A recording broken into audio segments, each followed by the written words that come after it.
Hi friends, welcome back to Quick Poetry Knowledge. This is Mehjabin. In today's video, I'm going to summarize John Keats' poem on first looking into Chapman's Homer. The poet John Keats begins by saying that he had read many ballads and romances of the olden times. He was familiar with many fabulous tales coming off from those kingdoms and states. He was also acquainted with the literary works from the western part of the world.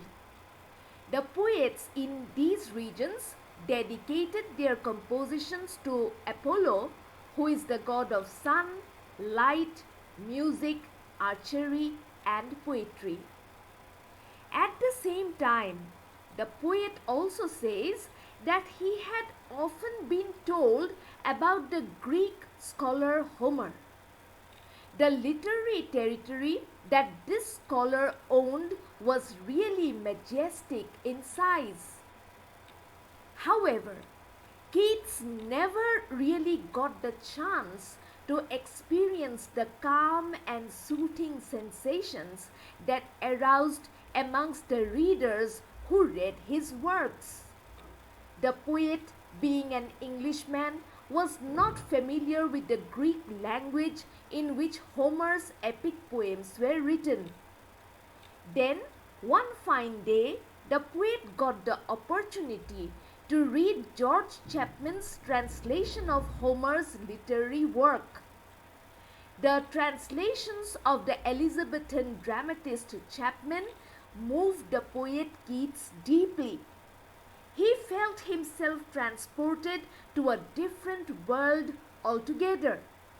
At that time, he felt both excited and spellbound, just as an astronomer would feel if an unknown planet appeared before him in the night sky. The poet also compares his sense of wonder to the thrill and excitement that the Spanish explorer Cortez felt when he conquered Mexico. Cortez, in other words, Vasco Nunez de Balboa, was the first European explorer to reach the Pacific.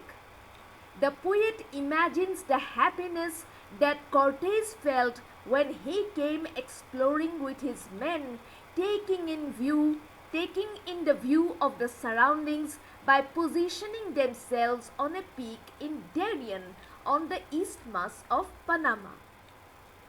The main idea that the poet Keats tries to convey is that George Chapman's translation of Homer's epic poems were so powerful that it left a permanent impression in his mind and soul. Keats would have never known about the genius of Homer if the English poet George Chapman had not taken his effort to translate the epic poems of the Greek scholar. With these words, I come to the end of today's video. Bye.